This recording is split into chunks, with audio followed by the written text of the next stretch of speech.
I hate commuting to the city.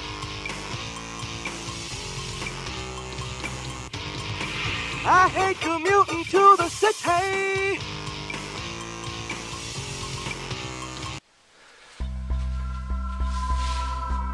What's up, YouTube? It's your boy, Holy Joe Rock and Roll, the man with a tan who's always got a plan. Today I want to talk to you about books that women write. Are you tired of relationship books written by women with titles such as How to Get a Man, or How to Find a Man, or The Rules, or this kind of nonsense? Women writing books for women about how to get a man when they've not even talked to a man. And it seems like a lot of them are lesbians. So what do they know about men? Okay, I may be wrong about the lesbian part, but who knows, right? I'm just asking, ladies, how's that working for you? Now finally a woman has come forward with the book Men on Strike by Dr. Helen Smith. A woman who has actually listened to men, talked to men, heard what's going on with men. I'm not talking about just any kind of men. I'm talking about American men in America. Feminism. How's that worked for you, ladies? Seriously. Because men are on strike. They don't want to get a job. They don't want to get married. And they don't want to go to college.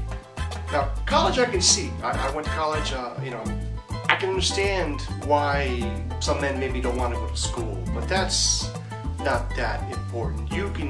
Bill Gates didn't finish college. Steve Jobs didn't finish college. Right? I mean, Mark Zuckerberg didn't finish college.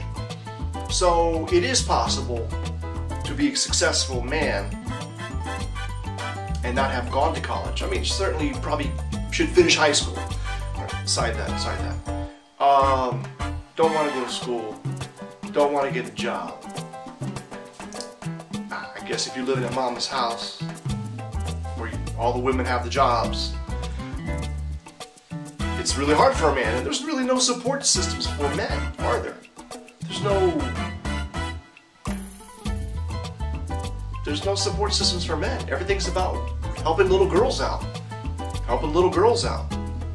Regardless of the race or the color. It's all about the women. And affirmative action, the statistics prove that affirmative action has done what? It's largely helped black women. Black men have been shut out from affirmative action, primarily. 30% of the government jobs are black women, at least when you could consider state, local, and federal jobs. I'm not hating on that, but black men have been left out. So where does that put them? And other men have been left out. But let's go talk about marriage. You know, it used to be anecdotal, right? About a man who got married, and then the bitch fucked him over, he got screwed over, he lost everything. It's not anecdotal anymore, it's commonplace. And guys, man, I would definitely not marry an American woman unless, well, see, even if you have a prenup, that's the problem, right? Let's say you get her to sign a prenup. That's pretty reasonable.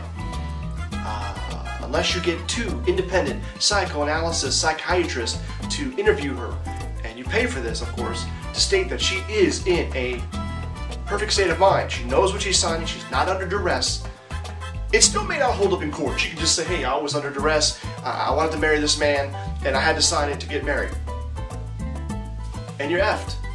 The prenup is in the garbage. You know, how many men do you know have gone to jail because they couldn't pay child support? How many men do you know have lost their passport or their privilege to get a passport? Yeah, did you know that? If you are $2,500 behind in child support, it goes to the State Department and you are not eligible for a passport. Or if you do have a passport and you are traveling and you happen to go to a U.S. consulate or embassy, present your passport for whatever reason, they'll confiscate your passport. I know that it's happened to many people. And now they're stuck. They can get a one-way passport back to the U.S. and then they become an indentured servant until they pay down their child support. There's no redress. If you go to a court, a judge and say, listen, Your Honor, I've lost my job, judge will say, get another job. Or, Your Honor, I used to make a lot of money and the child support that's computed against me isn't valid anymore, judge will say, get another job, get 2 jobs. It's totally unfair for the man. And the reality is, this money is not child support. This is bitch support, ex-spouse support. Because there's no way that in New York State, for instance, if you have 1 child, 17% of your unadjusted income is supposed to go to child support. If you have 2 children, it's 25%. If you have 3 children, 33%. Now, be honest, people. If you pay for a house, you live in the house. It doesn't really matter how many people live in the house. The house payment doesn't change, okay? And if you were to get less money at work, you would adjust within the household. There is no standard of living that you become accustomed to. There is none of that if you're married, right? Hey, I lost my job, or I had to take a different job, pays less money. The family adjusts. Not with child support. And every year or every 2 years, there's a cost of living increase. Cost of living, I haven't made any more money. How can I pay more? How can the man pay more? It's an effed up system, people. It's messed up. And until it changes, until there's a balance, until there's a fairness towards men, men are going to continue to be on strike. Holy Joe Rock and Roll recommending you read this book. Recommended you give this to any woman that you're thinking about getting married to. But the better choice, why go there? Stay single. Why buy the cow when you get the milk for free? You know what I'm saying? You know what I'm saying. Peace out. Holy Joe Rock and Roll. I hate commuting to the city.